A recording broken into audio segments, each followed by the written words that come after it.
Oke teman-teman, Assalamualaikum warahmatullahi wabarakatuh. Apa kabar semuanya? Sehat? Waalaikumsalam warahmatullahi Waalaikumsalam. wabarakatuh. Kakak dengar dengan bahasa kolbu ya. Oke. Teman-teman kita sambil ngobrol, siang udah mau masuk sore, tapi mudah-mudahan yakin kalian pasti semangat. Karena dilihat dari wajahnya nggak ada yang ngantuk, kecuali Charlie yang agak ngantuk dikit. Ya Charlie? Wes. Udah ketawa. Nah kalau udah ketawa nih kayaknya kita bisa diskusi nih. Enak nih. Oke teman-teman kita akan masuk ke materi yang enak untuk kita diskusikan. Karena setiap orang pasti akan seperti ini. Pengennya berkeluarga. Benar nggak? Benar ya. Semua orang pengen berkeluarga. Oke, jadi kita akan masuk ke materi perencanaan berkeluarga. Itulah kira-kira ya. Bentar. Oke teman-teman semua. Pertama tujuannya perlu dijelaskan.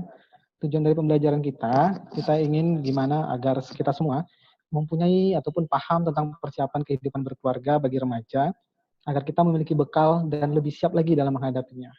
Karena hampir dipastikan semua remaja pasti pengen berkeluarga. Kalau yang nggak pengen berkeluarga, boleh meninggalkan room ini ya. Oke. Kemudian teman-teman diharapkan nanti kita bagaimana kita bisa mengetahui bagaimana cara memilih pasangan untuk masa depan kita. Asik ya.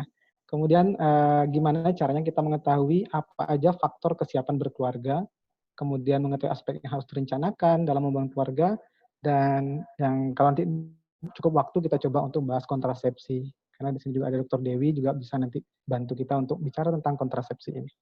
Oke, teman-teman semua yang pengen ngobrol nanti boleh langsung nyampaikan saja ke saya atau nanti hidupkan speakernya dan langsung sampaikan.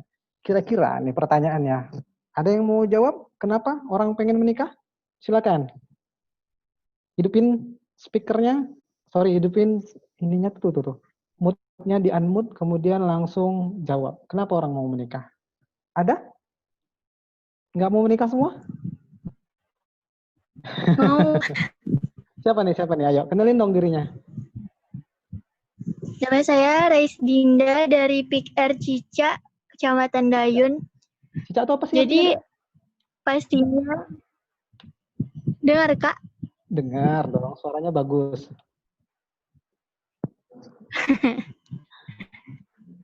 Alasan orang mau menikah. Pastinya mau berkehidupan yang mau memenuhi syariat agama gitu kan, menyempurnakan agama. Siap, mantap. Kalau menurut kita dari Islam. Oke. Kalau saya itu Kak. Oke, Raisa apa Rais nih? Raisa. Rais Dinda, panggil Dinda aja Kak. Hai Dinda dari Cica. Thank you ya Dinda Cica. Iya. Lanjut. Teman yang lain ada yang mau nambahin? Kira-kira sama hanya untuk memenuhi syariat agama mau menikah? Untuk melanjutkan keturunan. Oh, kasih tahu dulu dong namanya dong. Dari mana? Udahlah, mukanya nggak kelihatan lagi nih. Si David nih. Nah kan gitu tuh kelihatan tuh. Nah ini David ya teman-teman ya. Yang lain. Ayo silakan Fit. Gimana? Alasan orang menikah itu untuk melanjutkan keturunan biar keturunannya itu nggak berhenti sampai di kita gitu ya. Oh, nggak sampai di kamu gitu. Iya. Oke. Pengen melanjutkan keturunan ya kan? Bereproduksi gitu kan? Oke. Ya. Yang lain ada lagi? Kenapa orang mau menikah? Ada yang karena dipaksa orang tua? Gimana? Ayo dong, jangan malu-malu. Anak PIK kan, pengen jadi PS, ayo harus pandai ngomong.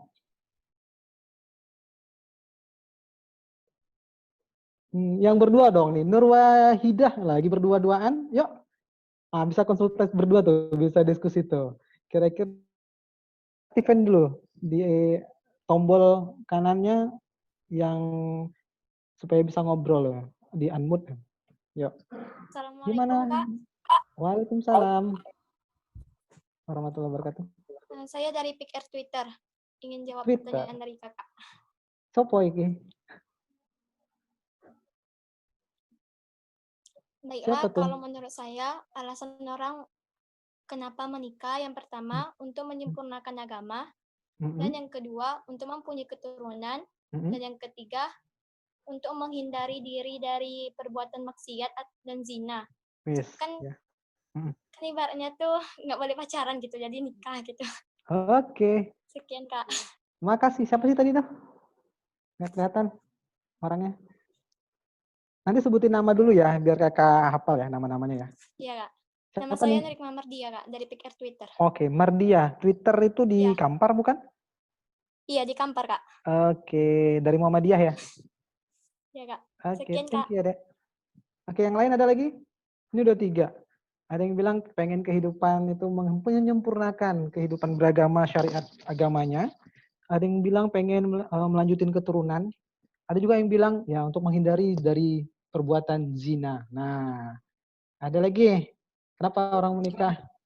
Kak, saya Kak Ari Juanda dari PR Tanosi. Tanosi, siap. Gimana Juanda? Mungkin alasan orang untuk menikah adalah menambah lingkup persaudaraan, Kak. Wah, maksudnya ini melebarkan keluarga Iya. dari oke. Menambah saudara ya? Iya, Kak. Oke. Nanti yang di sini boleh pengen jadi saudara Juanda boleh ya?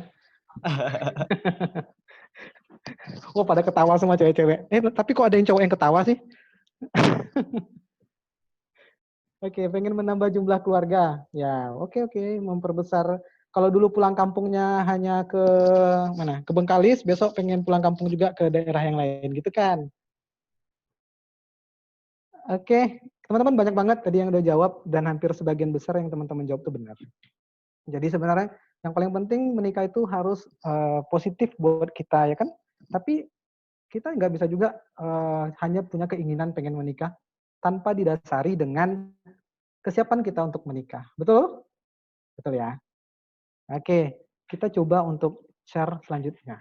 Nah, timbul pertanyaan yang kedua. Ini boleh yang lain ngejawab. Siapa yang banyak jawab nanti dikasih sama Ibu Dewi pulsa deh selama 3 hari. Oke ya? Siap ya? Nggak jawab nih, siapa? Kapan kamu ingin menikah? Ada yang mau jawab? Dengan alasannya kenapa? Sebutin namanya, dari mana? Saya Kak. Oke, boleh. Siapa tuh? Saya Dinda dari PIKR Cica. Alasan coba ada dulu nih. Mana? Dinda. Oh, Dinda kok suaranya kedengeran. Saya target menikah atau apa nih Kak? Iya, kapan kamu ingin menikah? Mau hari ini atau pulang dari sini nanti langsung menikah? Kapan? Kalau untuk masalah target, saya mau target umurnya itu di umur 24-an atau 23. Alasannya untuk apa ya? Agar soalnya kan nanti kalau lebih tua dari itu gitu, kita kan udah sulit untuk membuahi. Jadi lebih baik di umur yang segitu, yang rasa saya itu matang gitu. Oke. Ibarat mangga udah matang banget ya, gitu ya.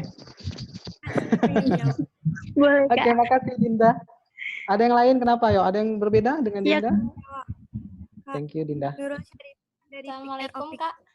Boleh ganti-gantian siapa? Saya Nurik Mamardia dari PIKR Twitter. Dari Twitter, namanya Syariah. Nurik Mamardia. Nur Hikmah Mardiah. Nah, gimana, Dek?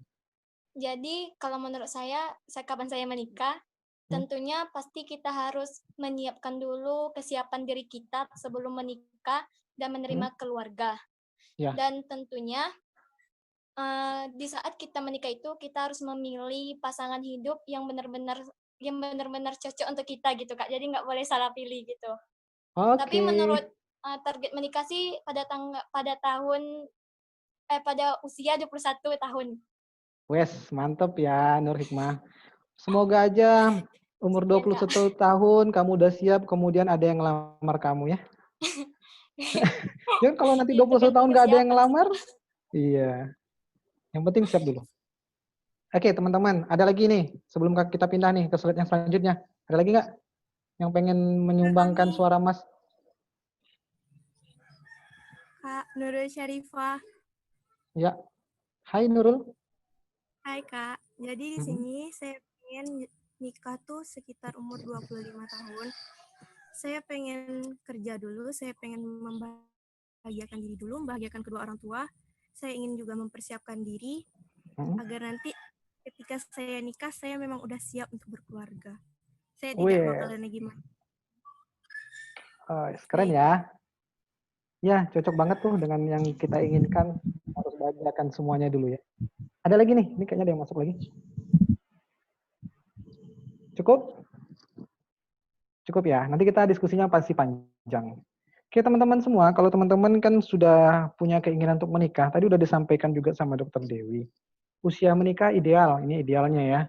Perempuan itu kan 21 tahun, laki-laki itu 25 tahun sampai ke atas. Dengan nanti, tadi udah disampaikan juga kesiapan-kesiapan yang harus kita punyai.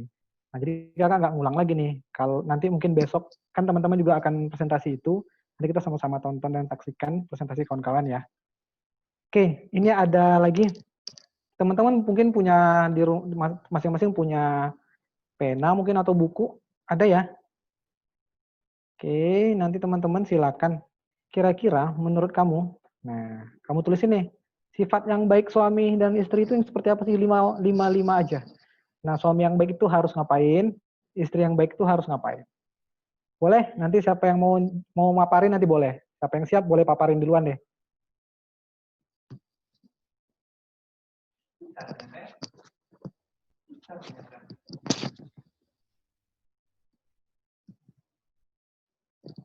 Udah ada yang siap?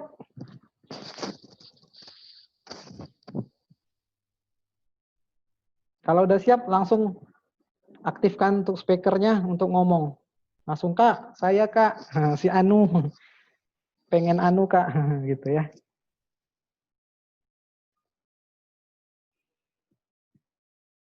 Oke, suami sifat baik yang baik menurut kamu suami itu harus kayak mana? Sifat yang baik buat istri itu harus kayak mana?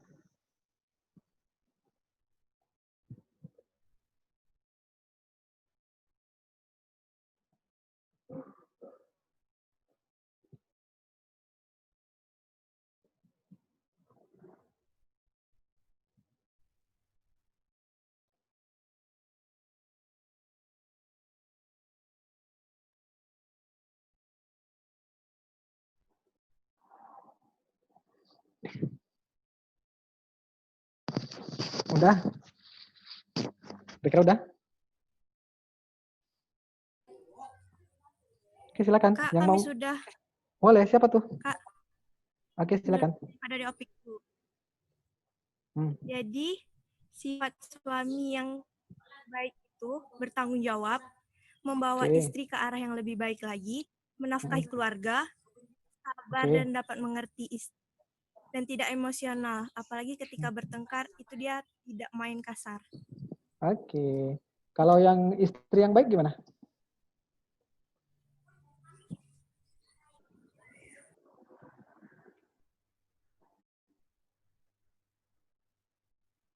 Ada yang lain?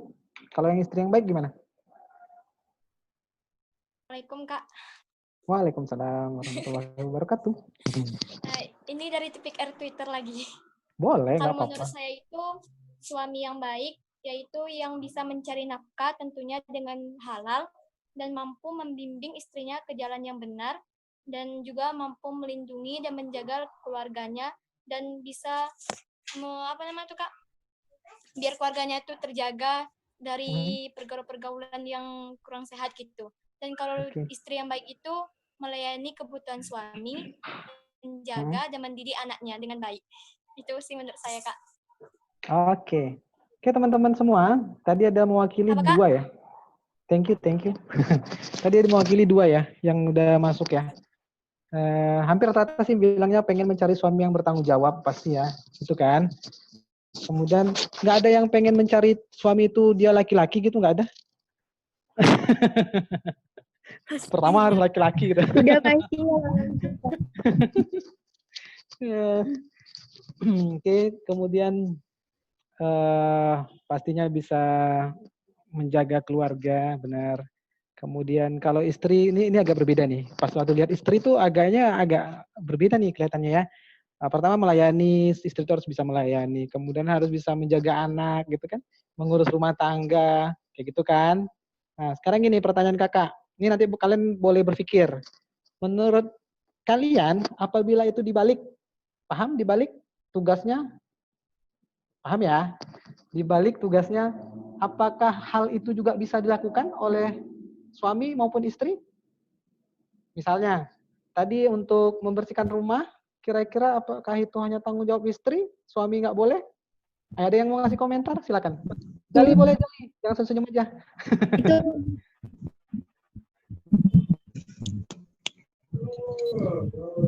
saya Dinda dari Pikir Cica. Oke, Dinda. Menurut saya itu sama aja karena kita kan udah berkeluarga.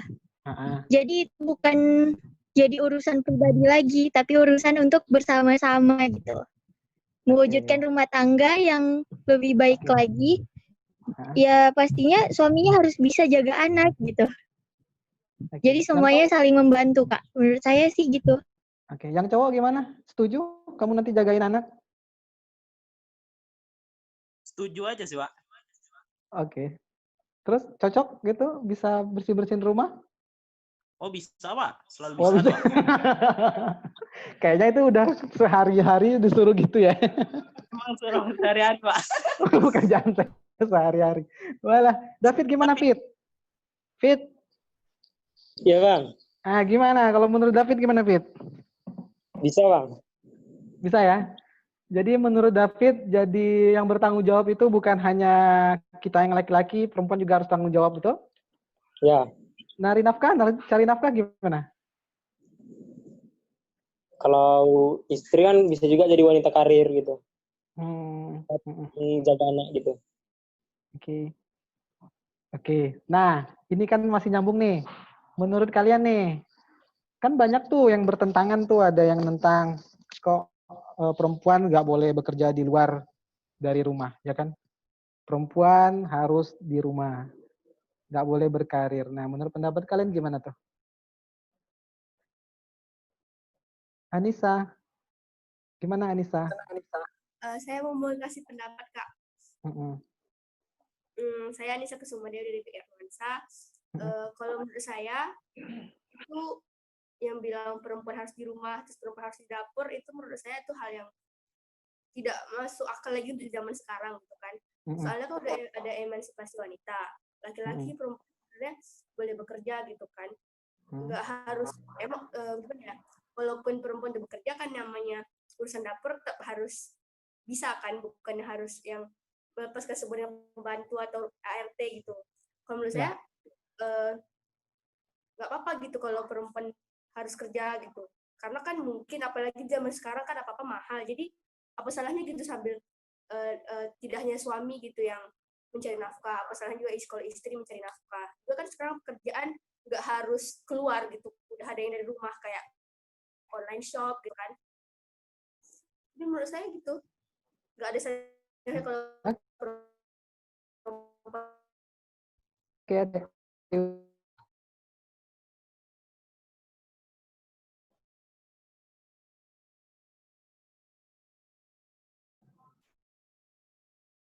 Setuju semua berarti ya? Kalau nggak ada yang komentar. Setuju ya? Ya oke, berarti setuju perempuan. Boleh. Yuk. Kalau menurut saya, kalau suaminya itu setuju-setuju aja berarti sah-sah aja dong. Kecuali kalau misalnya suami nggak boleh kan berarti haram untuk perempuan melakukan itu. Kerja. Gitu, Kak. Tetap harus nurut pada suami gitu ya, Dek? Iya, soalnya di agama kan memang gitu. Istri harus mengikuti suami. Oke, ini kan pasti berbeda pendapat nih kan?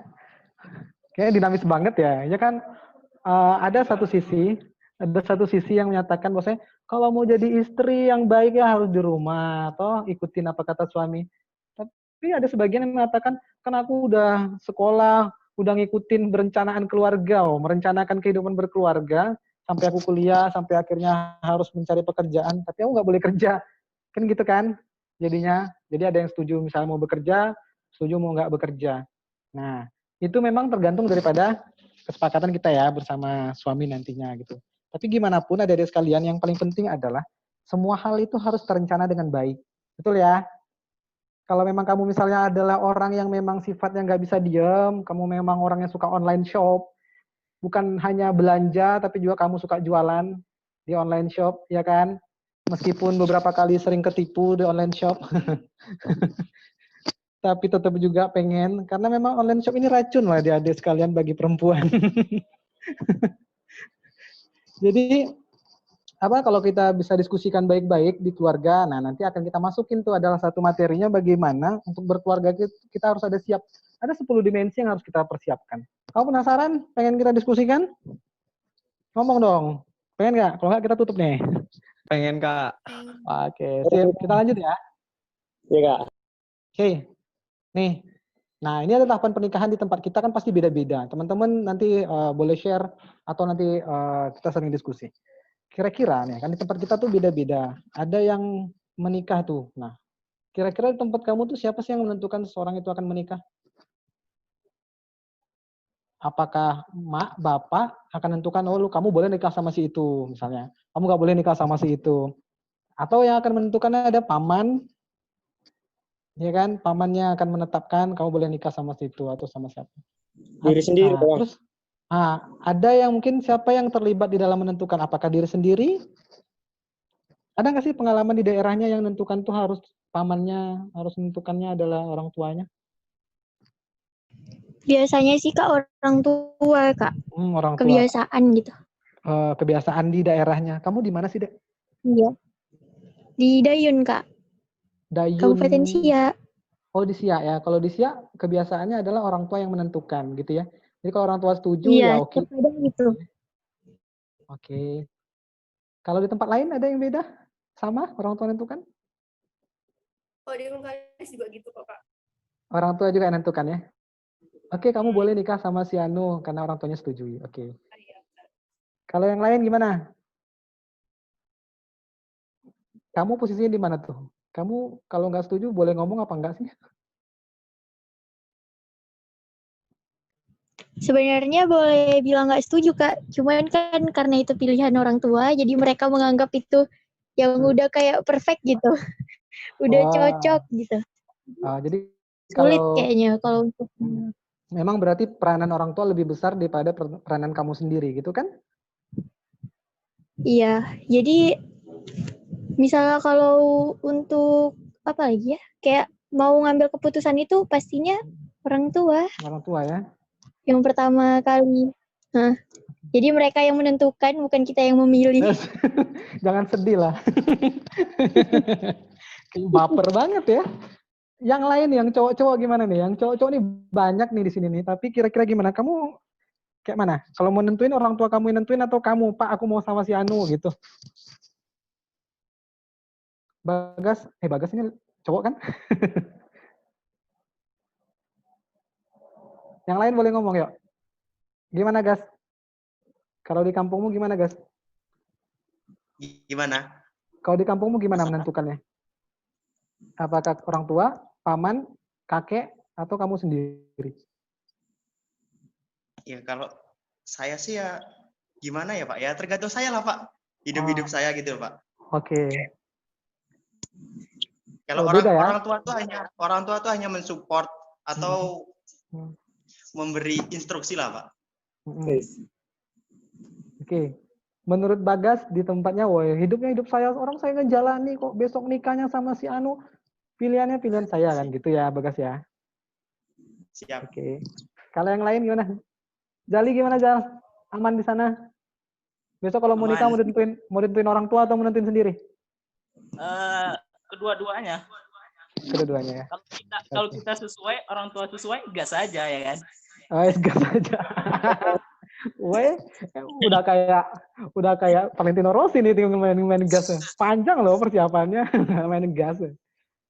Oke, Anjeli, kamu kok ketawa-ketawa aja? Gimana Anjeli? Ini Anjeli ini ingat lagu India ya. Ya, Pak. Gimana? Kalau Ya, Anjeli menurut besok? saya kesepakatan bersama sih, Pak. Soalnya kalau misalnya kita setuju, mau sama dia, kalau misalnya orang tua nggak setuju kan, nggak kehidupan kedepannya kan nggak baik. Oke ya, cukup. Oke, thank you. Jadi teman-teman semua kayaknya hampir sebagian besar kita ada yang beberapa daerah yang ditentukan oleh orang tua dan juga ada juga yang ditentukan oleh anaknya, tinggal berkomunikasi dengan orang tua. Sebenarnya itu termasuk nggak sih rencana kita teman-teman ke depan mau menikah? Berarti harus apa?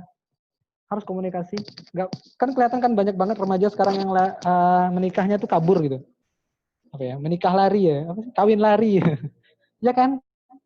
Karena tidak ada komunikasi kan antara orang tuanya dengan sang anak. Sehingga apa yang terjadi kawan-kawan, karena tidak ada perencanaan yang baik itu, maka yang terjadi apa? Perceraiannya jadi tinggi kan? Nah, jadi memang ternyata permasalahan komunikasi dengan orang-orang terdekat di dalam kita menetapkan tahapan pernikahan itu menjadi satu hal yang penting buat kita ke depannya. Oke. Ini, ada 10 dimensi yang harus kita persiapkan kalau kita ingin berkeluarga. Pertama itu kesiapan usia, kawan-kawan semua. Kira-kira menurut kamu kan tadi kamu udah bilang, secara usia kita harus matang dulu nih, usia berapa. Nah, kalau kita kan udah ketahui bersama, usia yang matang dianggap matang itu adalah usia perempuannya 21 tahun. Kenapa 21 tahun? Kan pada masa itu kita udah selesaikan sekolah kan, udah sarjana kayaknya ya. Kecuali yang males mungkin sarjananya agak lama lah, ya. Tapi kalau yang rajin kayaknya udah sarjana itu umur 21 tahun. Dan kemudian secara usianya juga udah cukup. Nah, undang-undang pernikahan juga udah dilewati. Jadi usia itu menjadi sangat penting supaya kita nggak labil. Kayak gitu. Kemudian ada yang kedua, kesiapan fisik. Nah, kakak mungkin pengen tahu nih, ada yang tahu nggak sih kesiapan fisik yang kayak mana sih yang harus kita siapkan? Ayo, pick mana nih yang mau ngomong nih? PS mana nih yang mau ngomong? Kalau menikah harus ada kesiapan fisik. Kayak mana tuh maksudnya tuh? Silakan aja.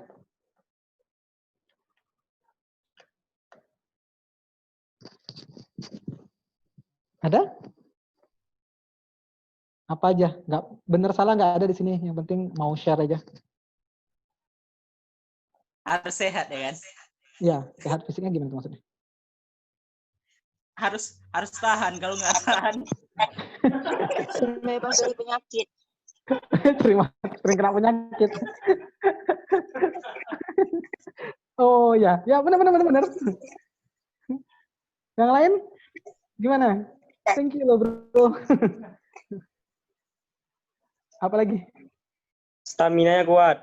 Stamina-nya kuat. Wah, minum apa ya? Stamina-nya harus kuat, kayak fisik ya.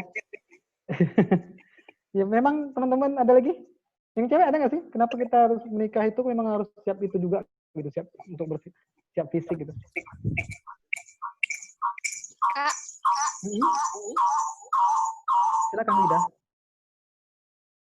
Aktifkan lagi. Nurwaida Fitri.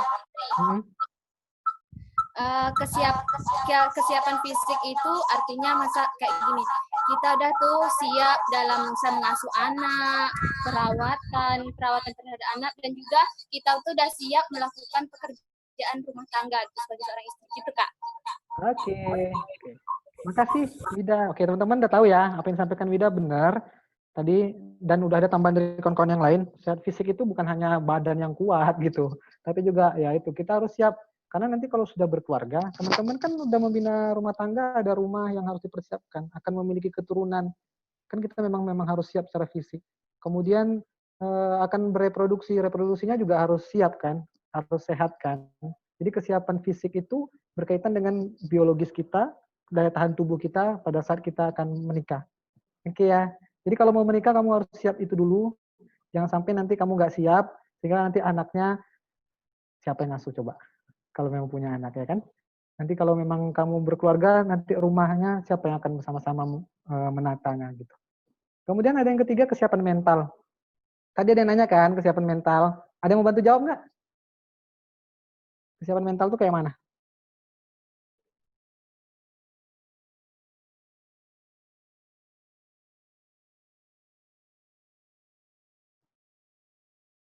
Mau silakan yang lain yang mau. Boleh, boleh.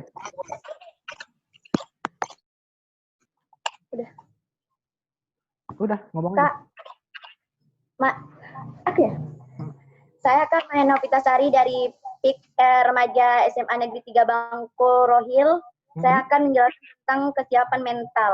Kesiapan mental ini seperti dapat mempersiapkan mental dalam menghadapi permasalahan keluarga. Contohnya, misalnya kita dalam menghadapi konflik-konflik keluarga.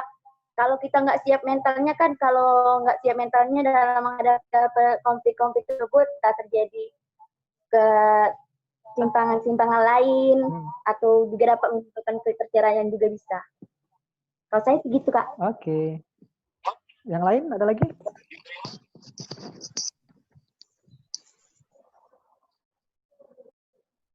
Cukup?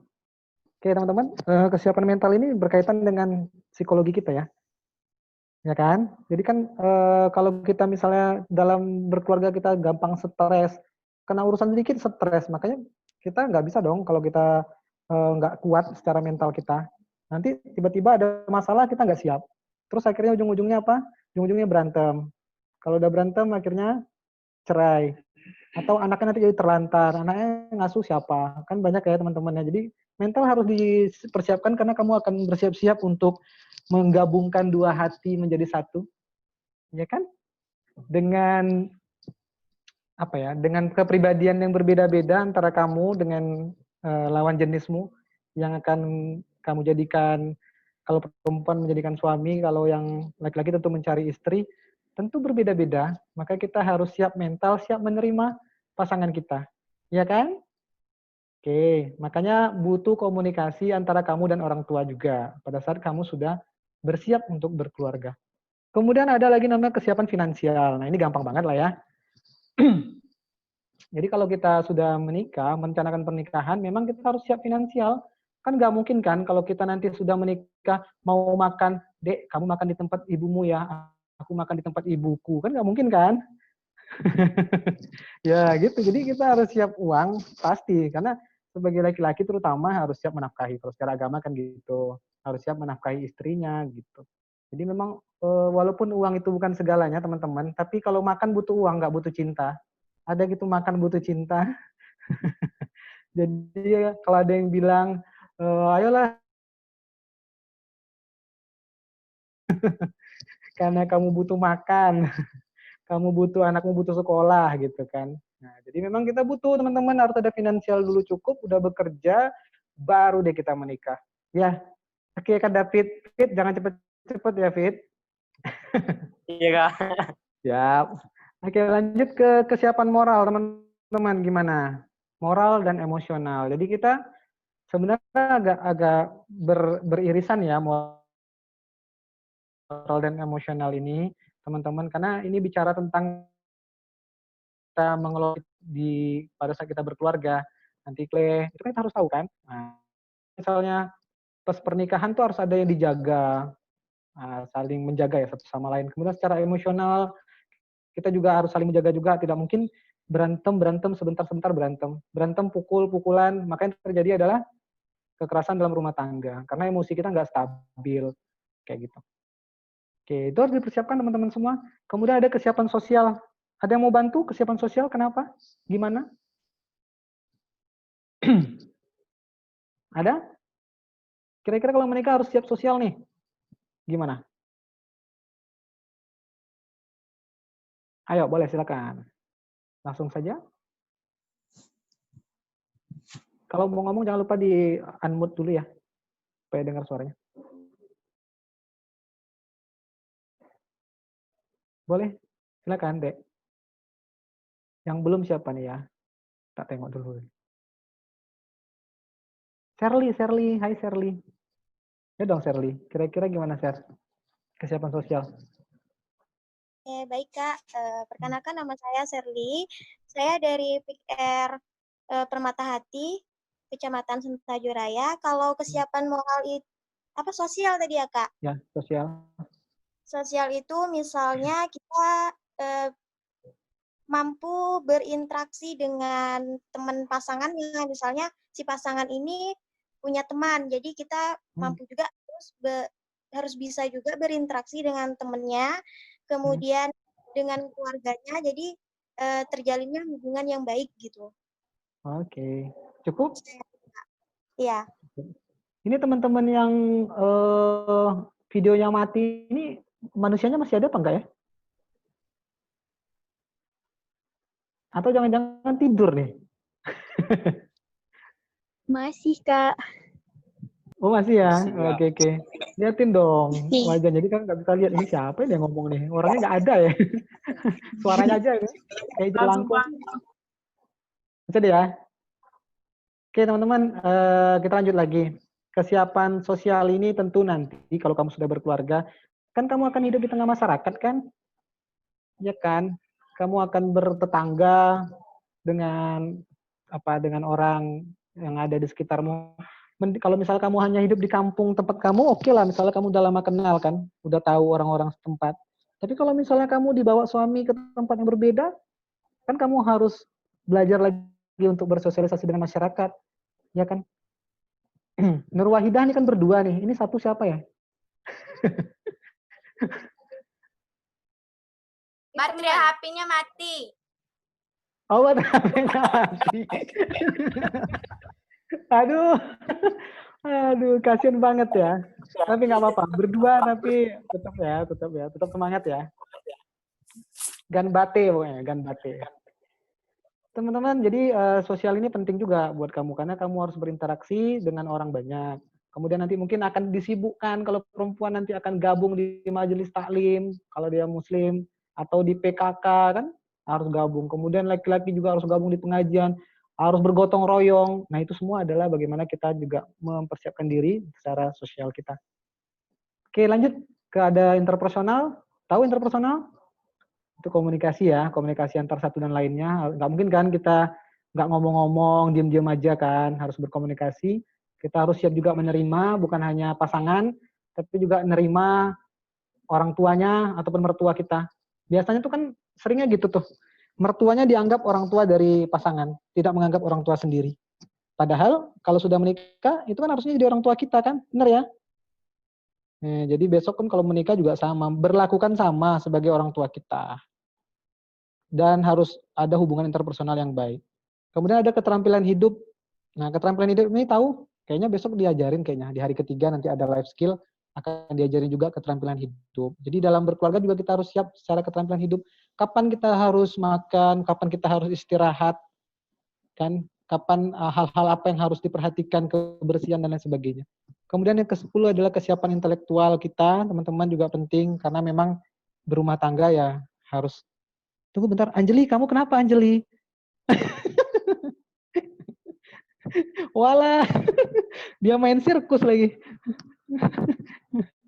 Gak apa-apa ya, namanya juga remaja. Masa bisa sih kursinya di atas kepala Anjeli? Oke, thank you. Gak apa-apa kan, kalau di rumah kita mah nyantai ya. Oke teman-teman, itu 10 dimensi nanti kita bisa pertajam lagi, ada di, kalau memang mau penjelasan komplitnya, ada nanti di buku panduan. Sebenarnya sudah di-share oleh Kak Fadli tadi ya. Nah teman-teman baca. Nah nanti itu termasuk life skill lah, life skill kemampuan membaca itu. Jadi nanti besok hari ketiga kita pelajari. Oke. Ini tadi sudah disampaikan tentang merencanakan berkeluarga itu, kita bicara tentang usia, kemudian hubungan, keluarga dan kelompok sosial, sampai dengan kira-kira kelahiran anak pertama, itu kita harus rencanakan juga kawan-kawan. Kira-kira kita menikah, kemudian akankah kita akan punya anak dalam waktu cepat, maksudnya tuh ya, hari ini menikah, malam nanti langsung tembak gas aja langsung, atau bagaimana, itu direncanakan aja baik-baik. Pada ketawa ya. Kan direncanakan kan, mau cepet atau mau lambat punya anak lah, gitulah. Kemudian direncanakan anak pertamanya kapan, harus disiapkan dulu. Jangan sampai kamu belum siap, udah punya anak ya. Kemudian mengatur jarak, idealnya berapa? Ada yang tahu idealnya berapa? 3-5 tahun, Kak. 3-5 tahun, menurut teman kita. Ada yang lain? Jess, gimana Jess? Jessica Aprilia. Berapa tahun idealnya, Dek? Kurang jelas suaranya, Dek. Perempuan atau laki-laki, Kak? Mengatur jarak kelahirannya, sayang. Oh, mengatur jarak kelahirannya minimal 3 tahun. Minimal 3 tahun. Ya. Oke, ada yang lain? Kalau 1 tahun boleh nggak? Ada, Kak. Ada. Enggak boleh, Kak. Kenapa nggak boleh? Karena terlalu dekat. Dek, kalau bisa jangan makan speakernya, jangan dimakan ya, Dek.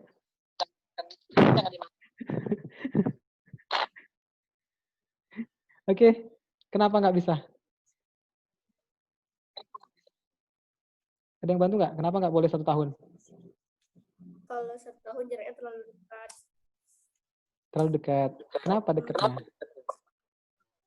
Nanti nggak ada waktu ibunya mengasuh anak. Karena terlalu dekat jaraknya. Iya, jadi ibunya tidak bisa Mengasuh anak dengan baik. tidak bisa mengasuh anak dengan baik. Oke. Sebenarnya gini, teman-teman. Teman-teman belum pernah dapat informasi tentang 1000 HPK ya? Pengasuhannya. Tentang pengasuhan. Nanti mungkin akan ada disampaikan lah nanti mungkin tambahan. Teman-teman, kan kita maksudnya kalian yang wanita, itu kan menyusui itu harus berapa? 2 tahun kan? Jadi anaknya paling tidak 2 tahun dulu kan? Harus ASI-nya tercukupi. Setelah itu baru punya anak lagi. Ya kan? Makanya sebaiknya dijarakkan antara minimal ya 2 tahun lah. Minimal 2 tahun. Kalau bisa 3 tahun baik. Bagus juga. Oke? Itu caranya gimana? Makanya. Kenapa, Dek? Ada yang ngomong? Kalau sanggup gimana? Kalau sanggup. Yang kalau laki-laki mah sanggup-sanggup aja, Dek. Yang kasihan perempuan. Memang lu mau gantiin hamil gitu, bawa-bawa. Baru lahiran lu, udah melahirkan lagi kan. Belum juga sembuh operasi sesar.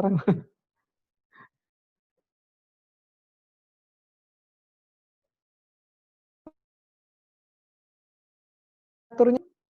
Sudah. Ada yang tahu? Coba ayo ngomong. Siapa yang tahu ngasih tahu? Dari mana? Namanya siapa?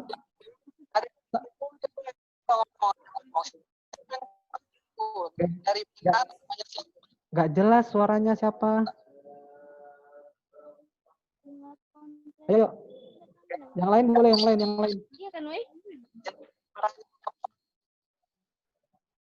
Apa-apa aja kontrasepsi yuk, yang tahu.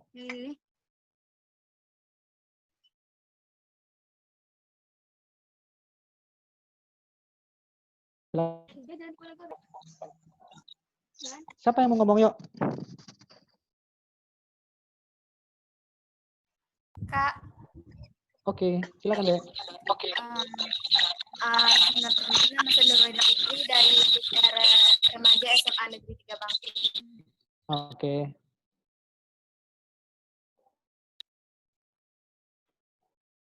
Lah putus. Ranti mau ngomong, Ranti? Saya, Kak.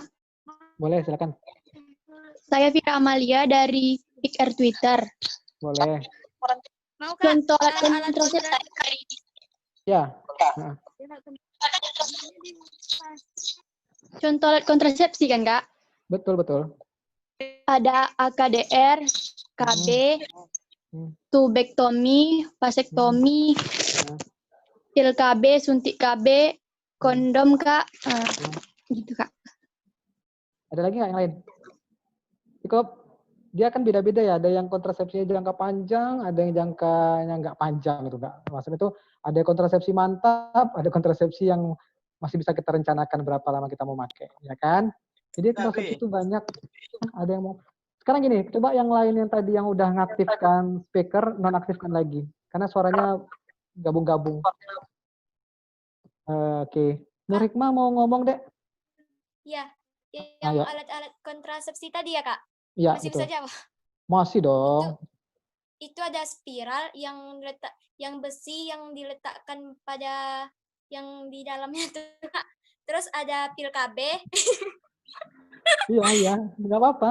Terus ada pil KB, terus ada suntik KB, terus ada yang namanya dengan implan yang diletakkan di tangan. Yang saya tahu hanya itu, Kak. Diletakkan di tangan di mana? Dipegang-pegang. Apa, Kak? Diletakkan di tangan gimana? Diletakkan di tangan kayak mana? Diletakkan di sini ya. Kurang maksudnya dimasukkan ke tangan maksudnya tuh, Kak. Di bawah kulit. Iya. Kalau salah ya, Kak, itu menurut saya aja sih, Kak. Oke, nggak apa-apa, bener kok. Nggak usah takut salah. Ya, kalau salah, nggak apa-apa ya. Nanti kita perbaiki. Oke, teman-teman, tadi udah teman-teman sampaikan. Jadi banyak banget alat kontrasepsi, bisa jangka panjang atau alat kontrasepsi mantap. Kita ketahui ada yang sifatnya operasi kan, jadi yang kayak tubektomi, vasektomi pada laki-laki. Nah itu memang sifatnya jangka panjang. Kemudian ada juga suntik KB. Suntik KB itu ada yang memang hitungan bulan ya, ada yang 3 bulan. Sekali baru nanti suntik lagi. Kemudian ada yang tadi teman-teman sampaikan, ada implan. Kemudian ada yang sifatnya masuk ke dalam rahim atau dibilang apa, AKDR. Nah, tapi juga tetap sama, nggak bisa pakai sendiri itu kalau AKDR, tetap harus bantuan dari tenaga layanan kesehatan. Dan pastikan kamu kalau masang alat KB juga nggak bisa masang sendiri kalau yang kayak gitu. Yang medis nggak bisa. Harus kita ke layanan kesehatan minimal kepada bidan yang sudah terlatih. Ya kan? Kemudian ada kondom, kemudian juga ada pil KB. Nah, itu semua adalah alat kontrasepsi yang bisa kita pergunakan, pilihan-pilihan yang dapat kita gunakan untuk kita bisa merencanakan jarak kehamilan.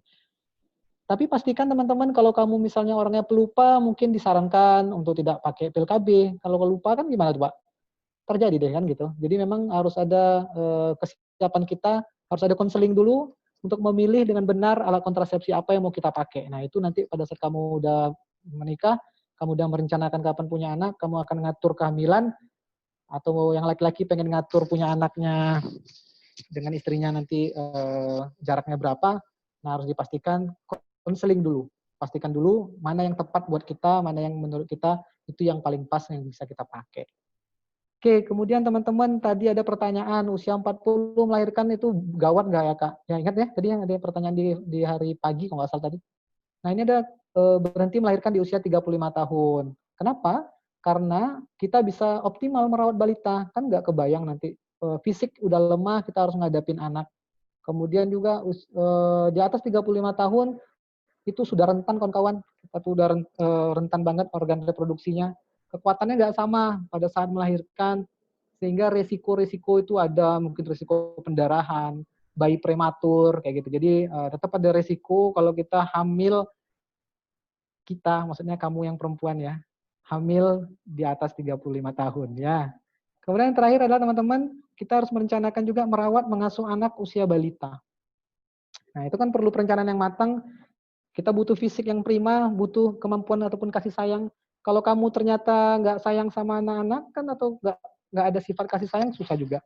Kemudian kamu juga harus pintar ataupun smart sesuai dengan 10 tadi. Ada yang terakhir itu adalah kecerdasan. Maka kita harus pintar dapat ilmu, mencari ilmu bagaimana baca-baca, atau mungkin bergabung nanti ada namanya BKB, Bina Keluarga Balita, untuk mengetahui kira-kira anak kita ini nanti berkembang optimal apa enggak, sehat apa enggak, gitu. Jadi teman-teman semua itu perlu kita siapkan dari sekarang. Oke. Ini tadi udah disampaikan, jadi Kak nggak nyampein lagi karena ini disampaikan sama Kak Dewi. Nah ini ada namanya menjadi orang tua dalam keluarga, teman-teman. Dalam keluarga yang ideal lengkap itu memang kita harus semuanya punya peranan. Ayah punya peranan, ibu juga punya peranan. Oke. Kalau peran ayah teman-teman, selain cari nafkah, kelihatan nih pointernya. Selain pencari nafkah, pengasuhan, ayah juga mempunyai peranan ya bagi anak gitu ya. Kenapa? Dia harus menyiapkan tempat tinggal yang layak, dia harus mendampingi istri, siaga selama masa kehamilan. Jadi kalau istrinya udah hamil gede, ya ayah harus siaga. Siap antar jaga, kemudian harus mendukung istri untuk menyusui bayi. Ya ini artinya bukan istrinya digendong kemana-mana ya, tapi ini istrinya mendukung ya. Ayo Ma, ataupun dikasih asupan makanan yang bergizi buat istrinya gitu. Malam-malam mungkin istri capek terbangun ya, sesekali bolehlah suaminya untuk membantu anaknya untuk gitu ya, tapi tidak membantu menyusui ya, tapi membantu untuk menidurkan anak. Kemudian turut merawat bayi sejak dilahirkan, teman-teman, melakukan aktivitas bareng anak, bermain, pulang kerja, orang laki-laki juga harus keterlibatannya penting. Karena kawan-kawan semua ternyata dari hasil-hasil penelitian, kemudian dari hasil yang terjadi, teman-teman, seorang anak apabila ayahnya itu terlibat di dalam keluarga, maka dia bisa membawa peranan yang sangat penting. Pertama itu perkembangan kognitif, kawan-kawan semua, anaknya lebih cerdas. Di sini ada yang merasa cerdas? Ya, biasanya anak-anak yang dekat sama ayahnya dia akan lebih cerdas ya. Kemudian dia anaknya lebih terampil dan prestasi di sekolahnya pasti lebih baik gitu. Kemudian ada perkembangan sosio-emosional, anaknya merasa aman, kemudian anaknya nggak mudah stres, kemudian secara fisik juga anak lebih sehat. Jadi biasanya anak-anak tuh kan kebingungan. Kita nih kayak anak remaja tuh kebingungan pada saat kita memutuskan sesuatu. Biasanya kalau anak-anak yang dekat sama ayah, dia sudah terbiasa dan dia menjadi anak-anak yang sebetulnya tegas, mudah memutuskan. Makanya kalau yang biasa nggak dekat sama ayah tuh suka ragu-ragu tuh. Begini takut, begini takut. Nah, berbeda kalau dekat sama ayah. Nah, makanya kalau nanti kamu akan bersuami bagi yang perempuan, maka diupayakanlah banyak keterlibatan dari sang ayah. Kemudian juga kalau kamu yang laki-laki, nah, kan kita tahu nih, berarti kamu juga harus banyak terlibat di dalam pengasuhan anak. Karena yang membuatnya sama-sama, kawan-kawan semua, maka sudah selayaknya mengasuhnya pun sama-sama ya. Oke. Kita lanjut teman-teman, banyak lagi yang peran-peranan ayah yang bisa kita mainkan. Kemudian ibu berperan pastinya di dalam keluarga, selain memenuhi kebutuhan biologis, fisik, dan ekonomi anak. Kebutuhan biologis ini maksudnya ibu yang menyusui gitu, menyusui anaknya. Kemudian merawat, mengurus keluarga dengan sabar dan penuh kasih sayang, mendidik, mengasuh anak, kemudian menjadi teladan bagi anak. Karena biasanya seorang anak itu dengan ibunya pada saat menyusui lah misalnya, dia tuh sudah merasakan psikologi dari sang ibu. Jadi kalau ibunya sedih, ibunya tuh murung, maka anaknya tuh sering nangis kayak gitu juga. Itu terbawa. Jadi memang kemudian mencontoh secara langsung. Kalau ibunya sering marah-marah, maka anaknya pun menjadi anak yang suka marah-marah di rumah. Kalau belajar anaknya sering dimarahin, maka kejadiannya adalah anaknya pun menjadi anak yang tidak mau dengar apa yang disampaikan. Nah, jadi memang kita perempuan juga menjadi peran yang penting untuk menjadi teladan. Oke. Ini fungsi keluarga, teman-teman, ada mulai dari keluarga dengan anak pertama dan sebagainya. Sebenarnya ini harus sudah dipersiapkan, kawan-kawan. Mulai dari merencanakan anak pertama, kalau nanti anak prasekolah kita harus mengapa, nah, ini juga kita harus siapkan. Nah, yang penting pada saat nanti teman-teman remaja, kita ada tugas perkembangan. Pertama, teman-teman, kenapa kita penting ini? Supaya kita bisa menghilangkan ketergantungan pada orang tua. Jadi memang tugas perkembangan remaja itu, kenapa kita harus paham, supaya kita nggak tergantung pada orang tua, supaya kita bisa mandiri. Kemudian kita bisa menyesuaikan diri terhadap sosial, bisa membentuk kerjasama yang baik dengan teman sebaya. Jadi peranan orang tua terhadap remaja itu juga penting. Kemudian menetapkan dan menyiapkan diri untuk rencana yang akan datang. Nanti kalau kamu udah berkeluarga, kamu punya anak, maka kamu harus sudah bisa membantu untuk remaja ataupun anak kamu itu punya rencana yang baik untuk masa yang akan datang. Kemudian bisa menerima perubahan fisik. Pada saat ngalamin pubertas, biasanya remaja suka bingung, ini kenapa ya kok aku begini, kok ada yang begitu gitu. Jadi memang harus ada kemampuan dari orang tua untuk mendampingi anak apabila terjadi perubahan-perubahan fisik. Dan beberapa hal lagi sampai dengan bagaimana orang tua itu juga sebagai tempat informasi tentang pernikahan dan mempersiapkan diri untuk berkeluarganya. Begitu kawan-kawan. Oke, ini mungkin bedanya. Bisa dilihat contoh tugasnya kayak gini. Kalau masa sebelum masuk remaja, anak-anak tuh biasanya agak kaku ya dalam bergaul, tapi kalau sudah masuk usia remaja biasanya agak luas dalam bergaul dan banyak banget ini. Mulai dari kontrol orang tuanya banyak pada masa sebelum remaja, maka kalau udah remaja kita biasanya suka sendiri. Jalan kayaknya kita lebih senang dulu mungkin bareng orang tua, kalau udah remaja kayaknya lebih senang jalan sama siapa? Sama teman-teman ya, jalan bareng teman-teman, dan banyak banget sampai kematangan yang lain.